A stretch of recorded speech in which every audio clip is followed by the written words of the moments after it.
코로나 바이러스로 인해서 그 코로나 바이러스라는 이 작은 물질 입자가 사람들의 침이나 또는 어떤 그 사람들이 묻혀놓은 그런 손의 자국들이 있어서 사람의 입이나 또는 호흡기를 통해서 우리 몸에 들어가면 그게 이제 사람의 생명에 위협을 가져오고 문제를 가져오기 때문에 그런 것들을 이제 우리가 보호받도록 하겠어 사회적 거리를 둬야 하고 나갈 때는 마스크를 써야 하고 무엇을 만졌는지 모르기 때문에 들어와서는 손을 깨끗이 씻겨야 한다고 우리가 조심하고 더 조심하고 그렇게 경고를 해서 상당히 노력을 하죠.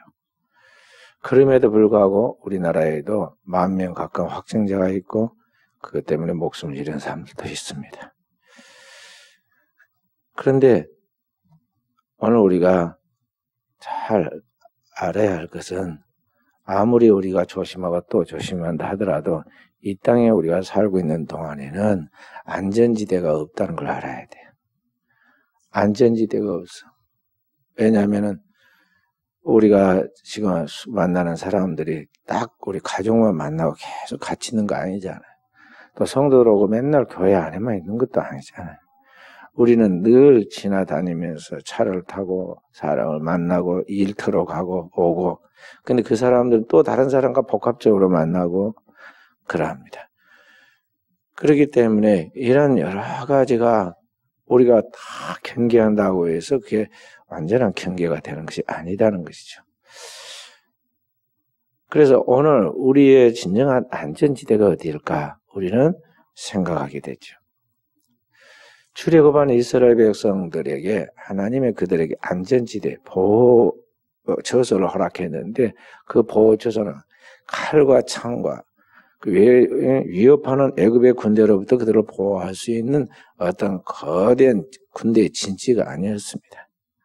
그들은 원래 그들이 살고 있는 그들의 집, 그들이 활동하고 있는 그들의 무대인 이 고센 지역에 있으면서 그들은 단지 하나님께서 약속하신 그 말씀을 따라서 1년 된 흠없는 어린 양에게 거기다 책임을 전가시켜서 그들의 죄를 떠넘기고 그 어린 양이 이제 그 모든 백성들을 대신하여 속죄의 피를 흘리는 대속물이 되어서 속죄의 피를 흘릴 때 그 피를 그 집의 문 설주 좌우 임방에 바르고 그 안에 들어가 있으면 그 안에서 오늘 성찬식 한 것 같이 그 무교병과 그 다음에 양의 고기와 그 우슬초를 먹으면서 그 안에 있으면 이제 그 엄청난 나라의 전 국가가 지금 큰 재앙으로 죽어갈 때 사람들은 그 당시에 그 재앙으로 죽은 걸 뭐라고 생각했을까요?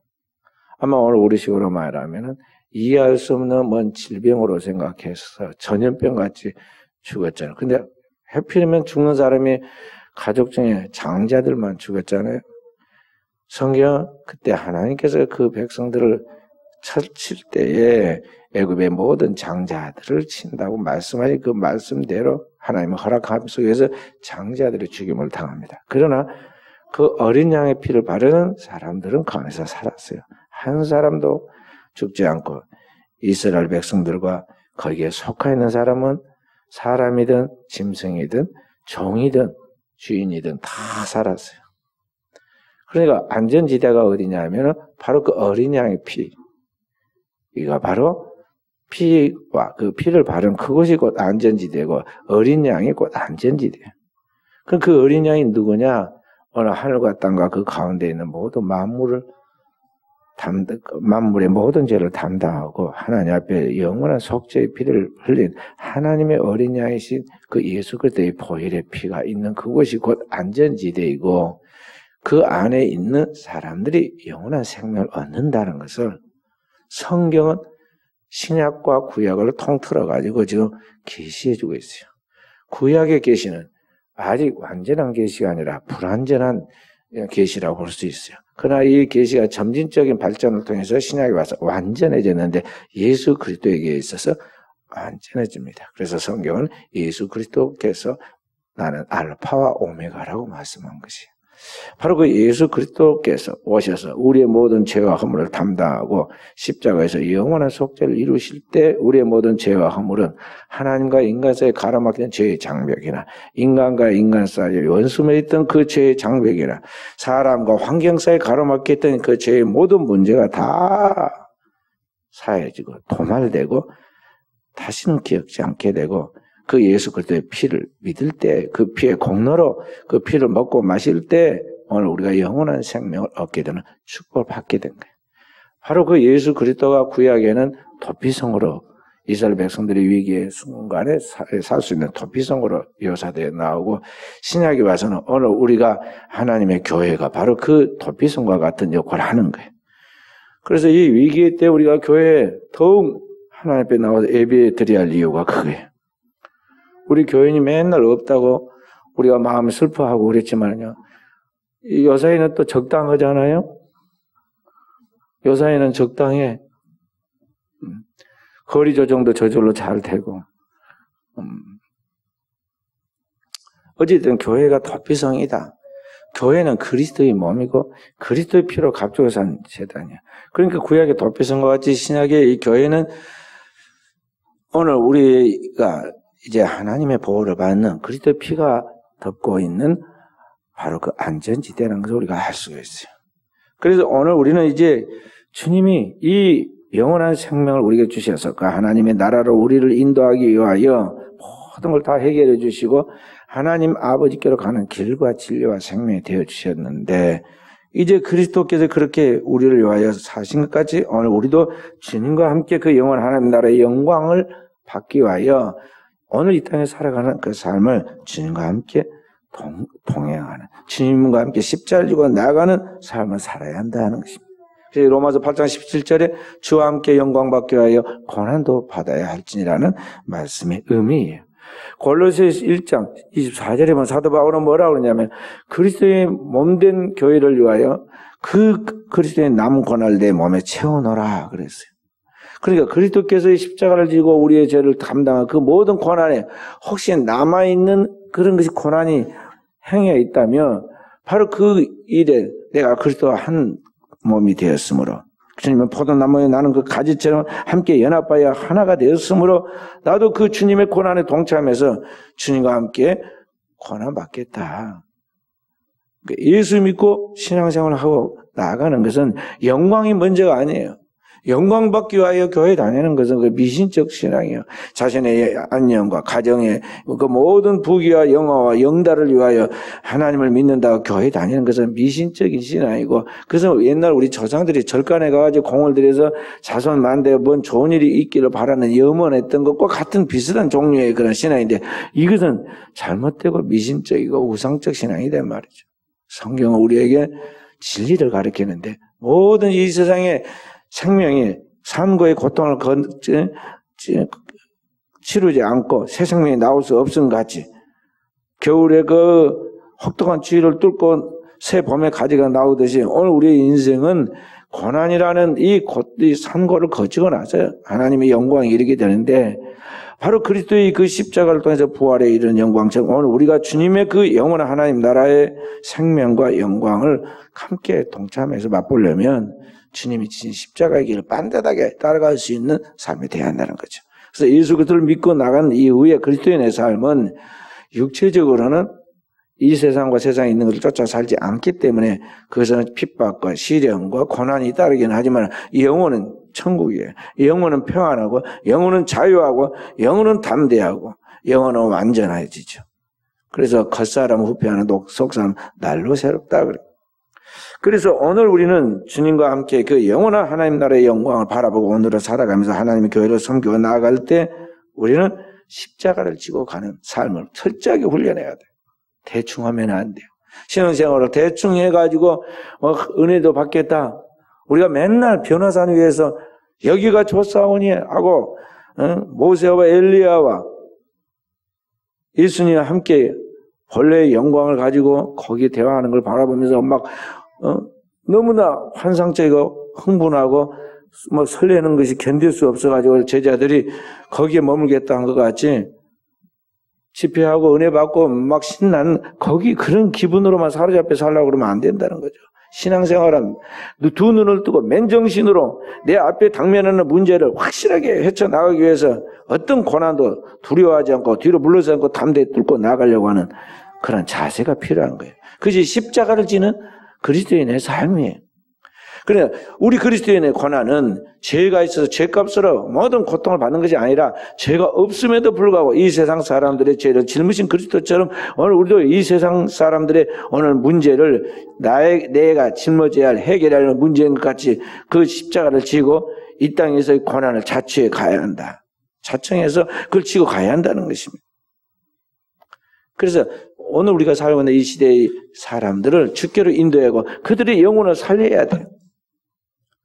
내가 희생하고 내가 힘들고 내가 손해보고 내가 모든 것을 양보해 가면서 그렇게 해서 중요한 것은 뭐냐, 가정을 살려야 하고 믿지 않은 영혼들을 주님께 인도해야 하고 방어하고 무지한 영혼들을 복음을 통해서 주님께로 나아가도록 길잡이 역할을 우리가 해야 한다는 거죠. 그게 그리스도인이에요. 그 그리스도인이 욕 안 얻어먹고 좋은 소리 들으려는 것은 그건 바보예요, 바보. 아무것도 모르는 바보다 이 말이에요. 그런 것은 없어요. 예수 믿는 사람은 믿기 때문에 말을 듣는 거예요. 믿기 때문에 핍박을 감수하는 것이라는 거죠. 이번에 대구의 신천지가 앞에서 막 꾸중거려놨죠. 그들은 매일 모이고 매일 모일 뿐만 아니라 그들은 한번 매일 모여가지고 한 시간 예배 드리는 게 아니에요. 몇 시간 동안 그렇게 했죠. 그리고 매일 모여도 저녁에만 있는 게 낮에는 활동해요. 끼리끼리 모여가지고 자기들 말대로 전도한다고 포교 활동을 하면서 온갖 별짓을 다 하는데 그들이 모여가지고 있는 그곳에 코로나 바이러스가 집단 감염으로 퍼져나갔는데 이것이 오늘날 교회 복음의 전도에 지금 많은 장애를 주잖아요. 교회의 존재는 의미는 복음을 땅까지 증거하는 것이고 하나님께 예배함을 통해서 하나님과의 만남과 하나님과 교통을 통해서 은혜를 받고 생명을 얻고 세상에 나아가서 그리스도의 복음을 전하는 게 교회의 사명인데 이 신천지가 완전히 지금 꾸준꾸준해놨다고요. 교회 이미지를 흐려놨어. 그래서 모이고 예배하는 것을 마치 신천지처럼 잘못된 그렇게 해서 그 자기들의 악한 행위와 잘못된 것을 숨기려고 하더니 교회가 그렇게 하는 범죄 집단인 것처럼 어지럽혀놨어요. 마치 우리 주 예수 그리스도가 이 땅에 다시 오셔서 우리를 완전하게 회복시키고 자유케 하고 영원한 새 하나님의 나라와 새 땅, 새 예루살렘을 우리를 데리고 갈 것인데 인류의 종말과 함께 새로운 세계를 이끌어가는 그 중요한 고리의 역할을 그리스도가 하십니다. 그분이 다시 오셔서 해결하시는데 바로 다시 오시는 주님을 우리가 준비하고 기다리고 그 주님을 사모해야 하는데 이단들이 늘 앞에서 꾸준거려놔요. 그래가지고 다시 오시는 주님을 재림 예수를 이야기하면은 이건 완전히 이단스러운 잘못된 것처럼 느끼게 하도록 앞에서 계속 맨날 며칠 뭐 재림한다는 둥, 내가 재림 예수다는 둥, 지금 수많은 이단들이 그것을 통해서 진짜 오시는 주님을 우리가 기대하고 그 주님을 증거하고 나가도록 해야 하는데 그걸 못하도록 지금 방해를 했다고. 지금 한국교회 중요한 교회 사명을 지금 하지 못하도록 이 신천지는 악한 영, 더러운 영이 더러운 귀신이 들어가지고 그 속에서 지금 그리스도인 것처럼 양의 가죽을 쓴 이리가 들어와서 지금 교회인 것까지 교회의 이름을 붙이고 예수 그리스도를 진짜 믿는 것 같이 예수 그리스도의 이름으로 포장을 해가지고 실제로는 자신이 재림의 주이고 자신이 뭐 이긴 자고 자신이 보혜사 성령이고 별 것을 다 하는데 그런 사회를 어지럽히고 기독교계를 어지럽히고 있는 이 사악한 사교 집단을 마치 오늘날 교회가 그런 것처럼 연관성을 갖게 그렇게 혼란을 준다는 거죠. 그런데 여기에 교회가 쉽게 넘어가가지고 사람들의 눈을 의식하고 사람들한테 말거리 안 들어야겠다 생각해서 만에 하나 이걸 이야기하는데 만에 9,999는 어디 가고 만에 하나만은 자꾸 생각하냐 이 말이야. 그 9,999의 가능성이 있고 절대 그런 일이 일어나지 않도록 역사하신 하나님의 능력이 있고, 그 만에 하나의 그런 가능성이 있다 할지라도 주께서는 우리에게 할 수 있거든요. 무슨 말이냐, 믿는 자에게 능치 못할 일이 없다고 말씀했는데, 우리는 이 하나님에 대한 절대 믿음과 신뢰를 갖지 못하고 미리 겁을 먹고 미리 아주 욕 안 얻어먹으려고 아주 제스처를 쓰고, 그럼 처음에 그랬으면 끝까지 그래야지. 그래서 이제는 왜 또 갑자기 그렇게 하다가는 이제 처음보다 더 많이 번졌는데, 몇 배나 번져버렸는데, 감염됐는데, 이제는 갑자기 또 이제는 교회의 정체성 그거 아닌데, 그러면서 또 이제 교회 나온다고 막 이렇게 하느냐는 거죠. 처음부터 그러지 않았어야 돼. 교회는 교회의 다움을 보여주었어야 한다는 거죠. 그 말은 판단이요. 그런 영적인 통찰력과, 그리고 하나님의 교회는 어떤 것인가, 또 어떤 하나님이 어떻게 역사하시고 그런 것들 우리에게 무엇을 말씀하시고 경고하시는가, 그런 것들을 교회가 설명하고 해석해주고 그런 것들에 대해서 대비할 수 있도록 영적인 그리고 믿음의 자세를 갖도록 얘기해 주는 게 교회의 사명인데, 오늘날 너무 세상을 따라서 둥개둥개하고 말이죠. 사람들이 살아가다 보니까 가장 중요한 핵심을 지금 놓치고 있었던 거죠. 그리고 뒤에서 생각해 보니까 아차, 이게 잘못됐구나 싶어가지고 지금 와서 말이죠. 왜 국가가 교회, 종교의 자유가 있고 헌법에 그게 보장되어 있는데 이것을 막느냐고 하면서 막 이제 강하게 소리를 하지만은, 그 사실은 그렇게까지 할 필요가 없는 지금 충돌을 하고 있는 것이죠. 중요한 것은 뭐냐면 땅 위에 있는 나라도 중요하지만 그리스도인은 영원한 하늘에 속한 하나님의 나라의 백성이라는 걸 알고, 우리의 가야 할 본향은 그 영원한 하나님의 나라인데, 그 하나님의 나라의 백성으로서 그 하나님의 나라를 지켜갈 수 있도록 오늘 우리가 하나님의 본향을 받은 그리스도의 피로 구속받고 하나님의 나라를 지키도록 세워진 그리스도의 대사이고, 그리스도의 그 나라를 지키는 십자가의 군사이고, 오늘 그 하나님이 일하는 일꾼이라는 것을 우리가 우리 자신을 깊이 정체성을 인식해야겠어요. 그리고 이 어려운 위기 때에 그리스도인이 믿음으로 굳건하게 딱 서서 하나님의 교회를 지킨 것 같이 하나님의 나라를 지켜나가는 용사답게 오늘 우리 사회 속에서도 뒤로 물러서 사람들 가운데서 요령을 부리고 그런 게 아니라 정말 그리스도를 믿는 믿음과 영성과 영력을 소유하고 그 사랑과 희생의 정신을 가지고 이 사회 속에 우리가 섬길 수 있는 것이, 도울 수 있는 것이, 행할 수 있는 게 무엇인가를 그리스도인이 말 없이 은밀하게 이렇게 헌신해 나아감으로 오늘날 이 위기를 극복해 나가는 종들이 돼야겠어요. 항상 어려운 때면 영웅이 탄생합니다. 그래서 난세에 영웅이 난다, 그런 말 하죠. 우리나라가 가장 어려운 때가 몇 번 있었는데 그 중에 우리나라가 통째로 일본에 넘어가려고 했던 때가 있었어요. 그 임진왜란이라고 그러죠. 그때 일어날 때 우리나라의 명재상으로 불리는 이 유성룡이라는 사람이 있어요. 이율곡 바로 이후에 있었던 그러한 사람인데, 이 재상이 유성룡이 있었는데 이 사람이 하루아침에 그렇게 유명한 재상이 되지는 않았어요. 역사를 가만히 이제 고찰해 보면 이 성령이 아주 청명한 사람이었습니다. 그래서 이제 그가 이제 공부도 많이 하고, 그리고 이제 앞으로 국가에 나아가서 이제 일도 국사도 보고 그렇게 하는데, 어느 날 그 집안에 좀 부족한 바보 소리 듣는 작은아버지 한 분이 있었어요. 얼마나 바보였느냐 하면은 콩인지 여기에 그게 보리인지 콩과 보리를 구분하지 못할 만큼 좀 모자란 그런 작은 아버지였어요. 그래서 그 바보 천치라고 그래가지고 치숙이라고 불렀어요. 숙자는 작은 아버지다 그러는, 작은 아버지. 그러니까 치숙이라고 불렀어요. 바보 천치 시숙 작은 아버지다. 다 그런 줄 알았어요.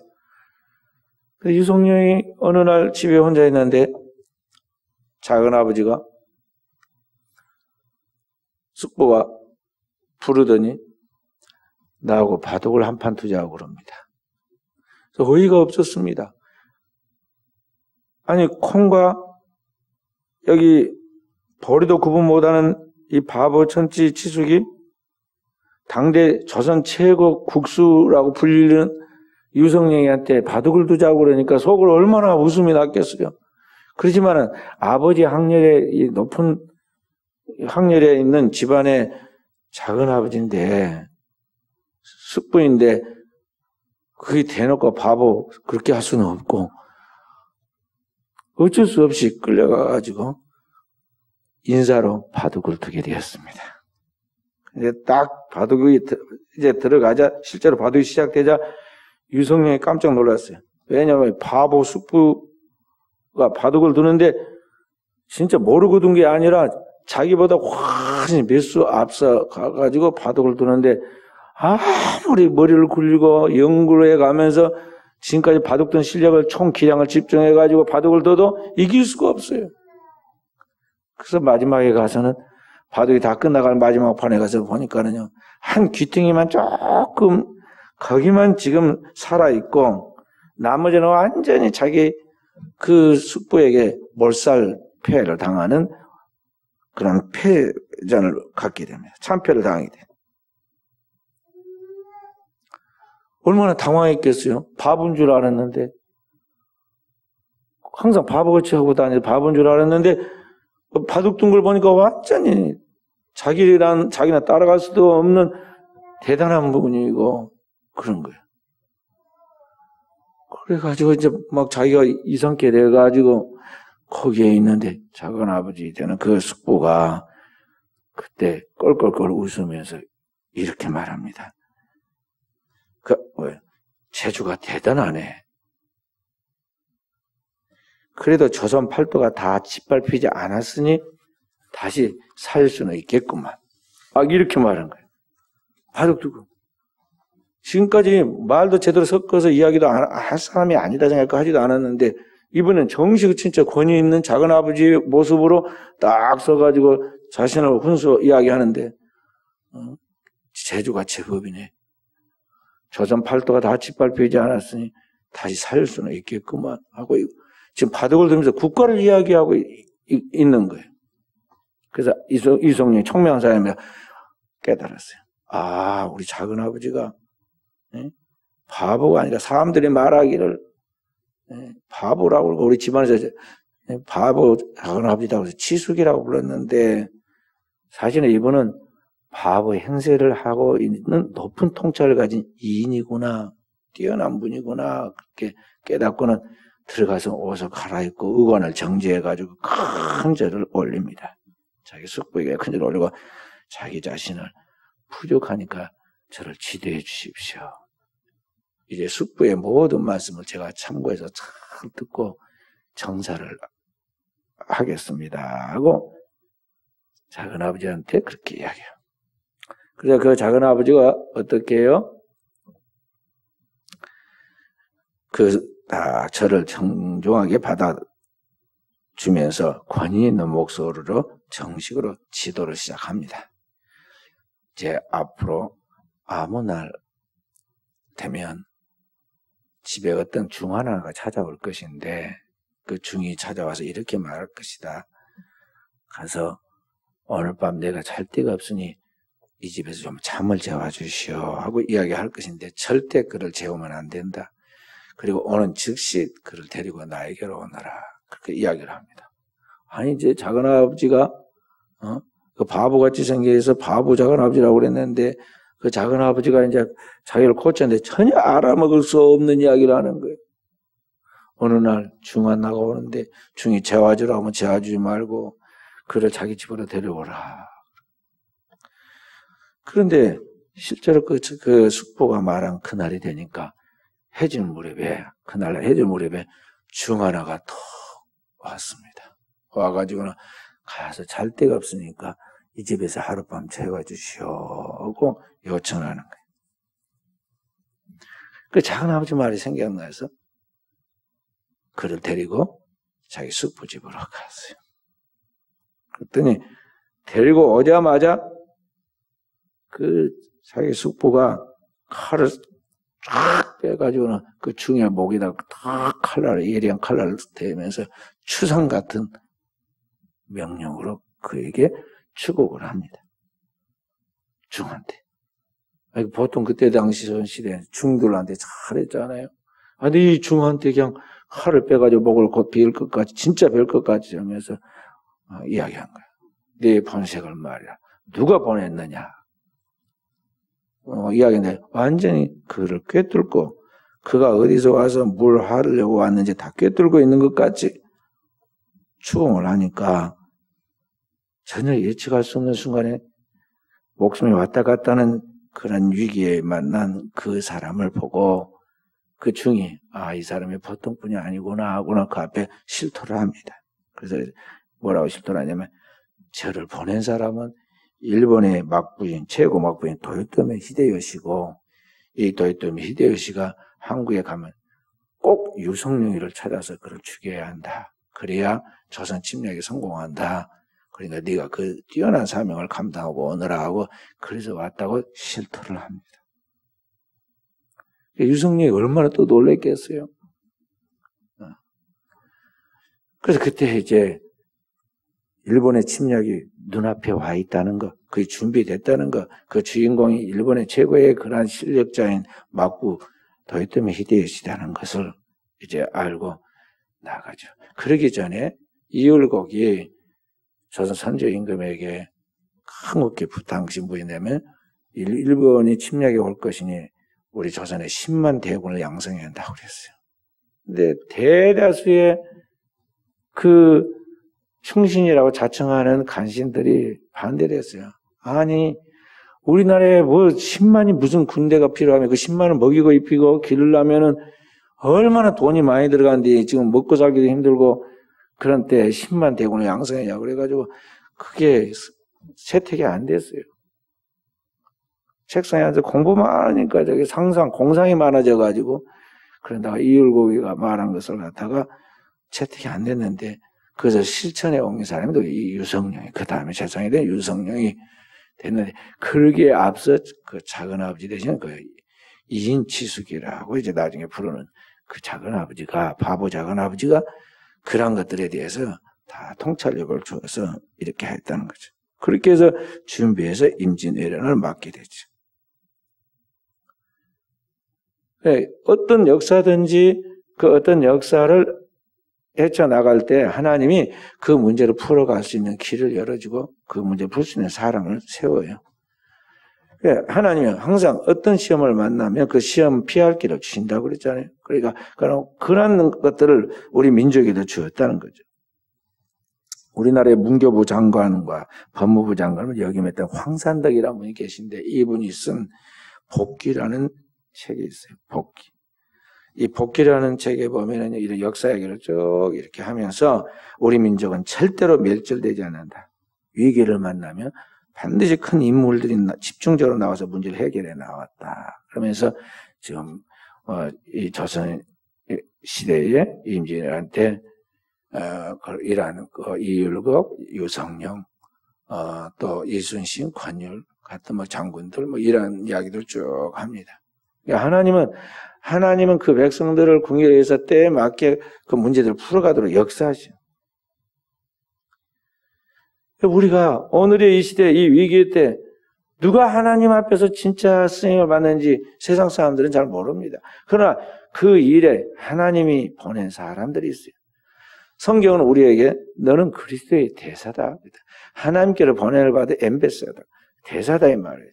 오늘 우리가 이 세상의 빛으로서 세상의 어둠을 비추는 빛으로서 이 세상의 부패를 막는 소금으로서 오늘 우리가 세상에 보냄을 받은 자들이에요.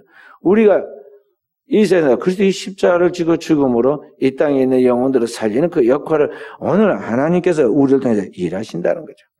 우리 조선의 역사에 우리나라의 역사에 때에 따라서 하나님이 일꾼들을 세워가지고 그들을 통해서 이 민족을 돌보고 구원했던 것 같이 하나님의 나라를 이 역사 속에서 완성해 갈 때는 하나님의 거룩한 백성들을 통해서 일하신다 이 말이에요. 여러분과 제가 바로 오늘 이 시대 이 민족을 향하여 그리고 이 순천에 있는 영혼들을 위하여 그리고 아시아와 세계의 영혼들을 위하여 하나님의 세운 하나님의 종들, 일꾼들이라는 걸 명심하고 하나님의 때에 우리가 잘 하나님 미랄이 되고 소금이 되고 빛이 되어서 죽는 연습을 해야 돼요.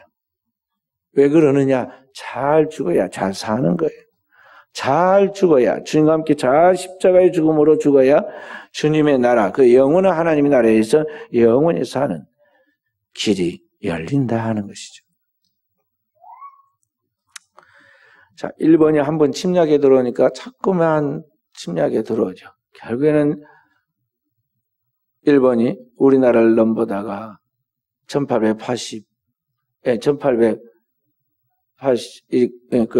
년부터 계속 침략에 들어오다가 1905년대에는 완전히 우리나라와 일본이 서로 이제 일사보호조약이라는 그런 그럴듯한 이름으로 서로 보호해준다. 이게 일사년에 서로 보호해준다는 조약을 맺었어요.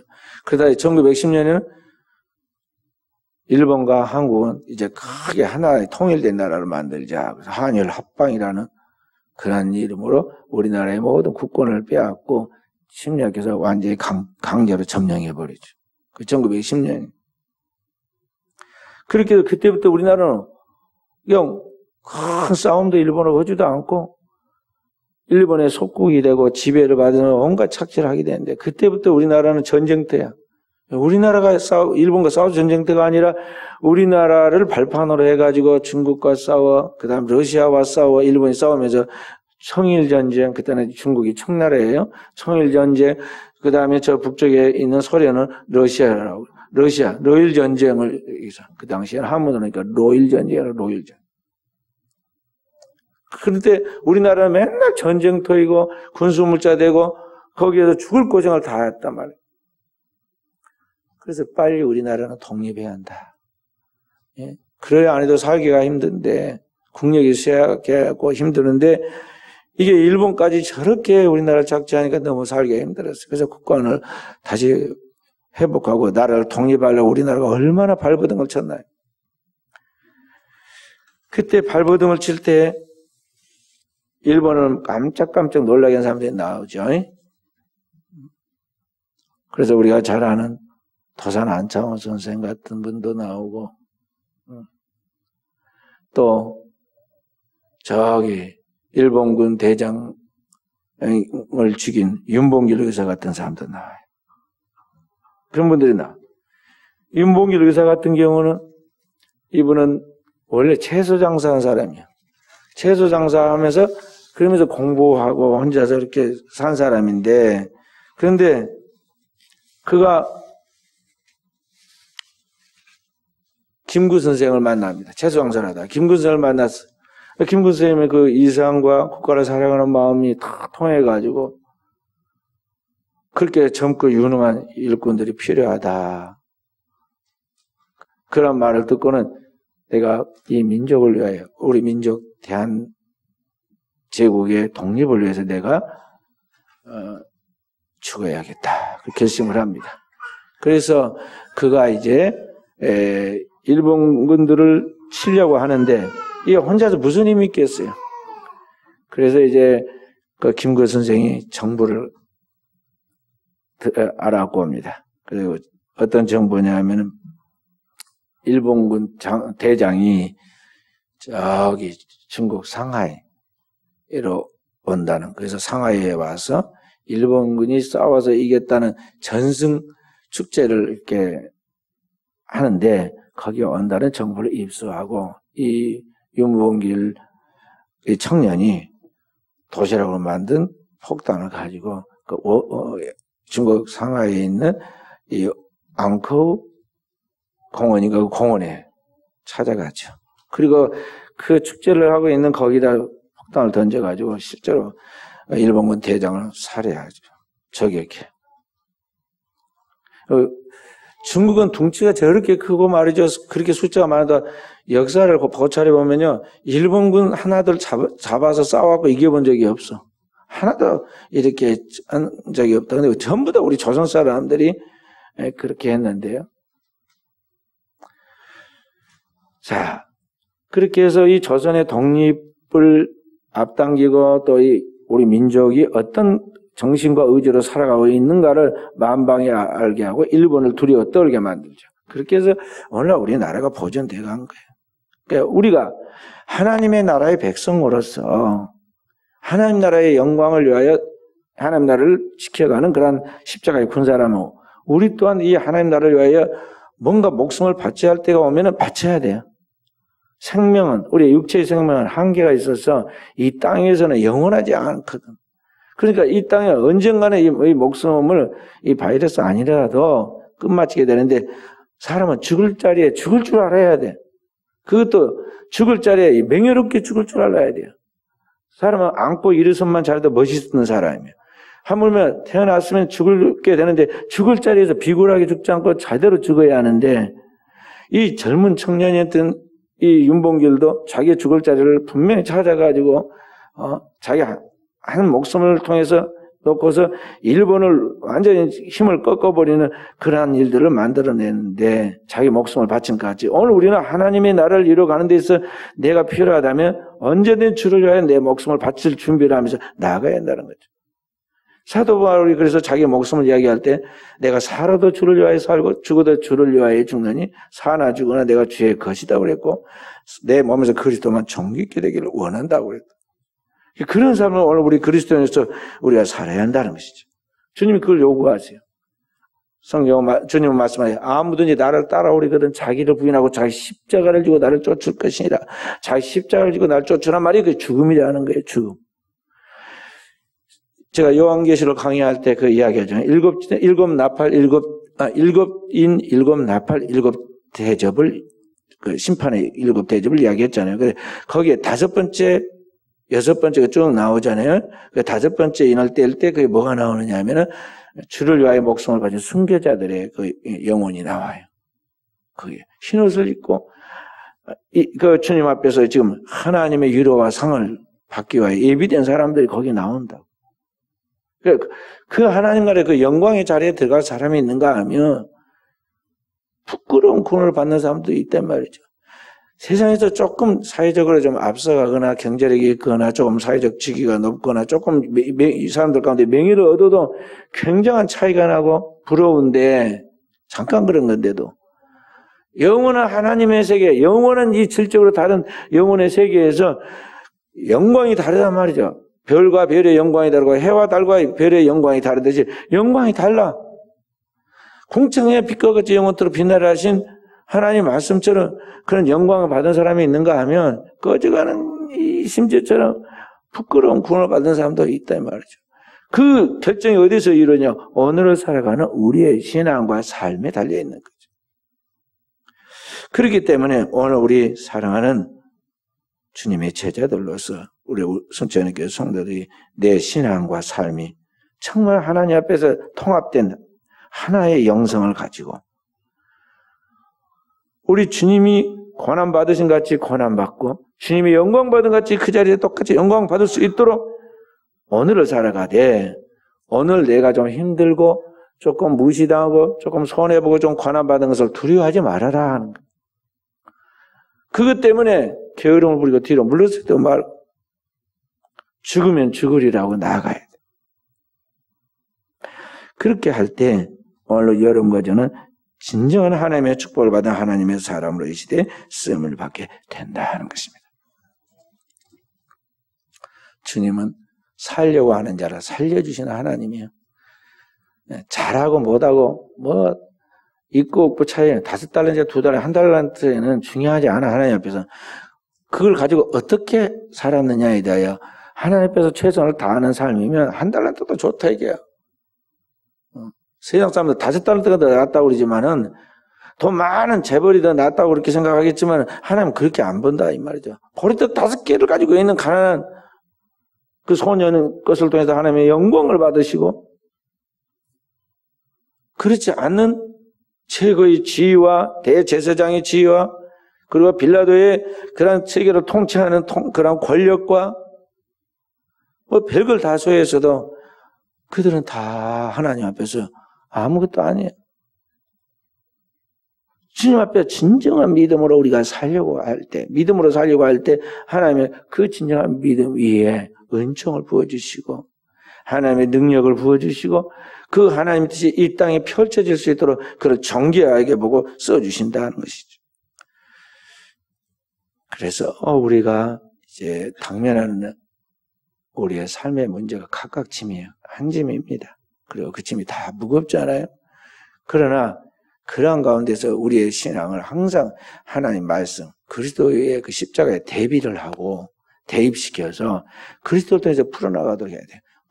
모든 그 주님의 십자가에 달렸어요. 십자가 안에서 해결되는 거예요. 그 십자가를 쥐고 십자가에 피를 바르고 그 십자가의 이름을 가지고 나아가면 주께서 역사하십니다. 그러니까 우리의 당면의 문제가 무일했던 주님께 가지고 와서 그걸 내놓고 주님 앞에 살든지 죽든지 주님이 나에게 그 하나님의 뜻을 보이시고 영광을 드러낼 수 있도록 주님이 답을 주시고 결정을 해주시고 역사해 주십시오. 나아가라는 거죠. 나머지는 어떠한다? 따라온다. 제발 믿으세요. 제발 믿어. 저 목회뿐만 아니라 모든 일 그렇게 해요. 95% 이상은 거의 목양실에서 말씀과 기도로 다 시간 보내고 뭐 사람들이 중요하다, 뭐 많이 준비해야 한다 그런 거 막 하는 것은요 대충 술렁술렁 해버려요. 5% 가지고 시간 조금 내 가지고 잠깐 뭐 한 30분 시간 내 가지고 대충 해. 내가 하는 스타일로는 대충 한다는 거. 그러나 그게 진짜 대충이 아니에요. 영성과 영역과 통찰력이 딱 집중되어갖고 그 정점에 와 있기 때문에요. 전화를 30분에도 허튼 전화가 한 게 아니라 반드시 그 전화한 것이 열매를 맺고 결과가 좋은 결과가 나오도록 하고 내가 출입해가지고 뭔 일을 했을 때는 그냥 출입해가지고 시간 낭비가 오는 것이 아니라 꼭 그 일이 되어져서 그 일이 100배 열매를 맺게 하고 들어오는 거예요. 그렇게 되게 되고 있어요. 되게 되고. 그런데 우리는 거꾸로 한다고. 95%는 내 일, 내가 하는 시간, 내 뭘 막 정신없이 하다가 교회를 마지못해 끌려오는 송아지처럼 와가지고 졸다가 시간 됐으니까 빨리 가자고 가. 그러니까 진정한 답이 나오느냐? 답이 안 나오는 거예요. 성경대로 먼저 하나님의 나라의 일을 구하고 주의 뜻이 하늘에서 이루어진 그 길을 기도하고 하나님의 그 뜻이 이루어지도록 구하고 자꾸 두드리고 나아가면 하나님이 이제는 나를 위해서 내가 보지 않을 때, 내가 만나지 않았는데, 내가 손대지 않은 자리에 주님이 친히 그의 성령으로 역사하셔요. 그의 능력으로 역사하시고 그의 정군 천사를 통해서 개입하셔 일하신다 이 말이죠. 그래서 되게 해놔요. 우리가 이 땅에 있는 만물이 지금 봄이 내려가서 봄이 되었습니까? 꽃이 온 산천에 피어라고 피었습니까? 내가 한 거 아니에요. 그냥 되어졌잖아요, 지금. 때가 되니까 하나님은 하나님의 때 그 백성들을 꽃 피우듯이 이 대기의 모든 열매를 맺게 하듯이 하나님이 역사하시는 거예요. 저나 여러분이 없어도 세상은 돌아가고 세상의 모든 것은 다 되게 되고 있어요. 우리가 아니면 내가 아니면 안 될 것까지 그렇게 안다라고 그것을 이루기 위해서 사사로운 방법을 쓰면 안 돼요. 다시 말해서 성경에 없는 하나님의 말씀이 아닌 편법을 쓰거나 세상적인 그런 요령을 꾀를 부려서는 안 된다는 거죠. 그냥 정도로 걸어가고 주님과 함께 동행하면 하나님의 때에 역사하시는 거예요. 성경을 보세요. 다윗이 꼭 전쟁에서 이길 때마다 성경이 뭐라고 말하냐면 다윗이 어디를 갔든지 하나님이 그를 이기게 하셨더라. 하나님이 이기게 하셨다고 그랬지. 다윗이 막 활을 잘 쐈다. 칼 솜씨가 좋았다. 그런 말 없어요.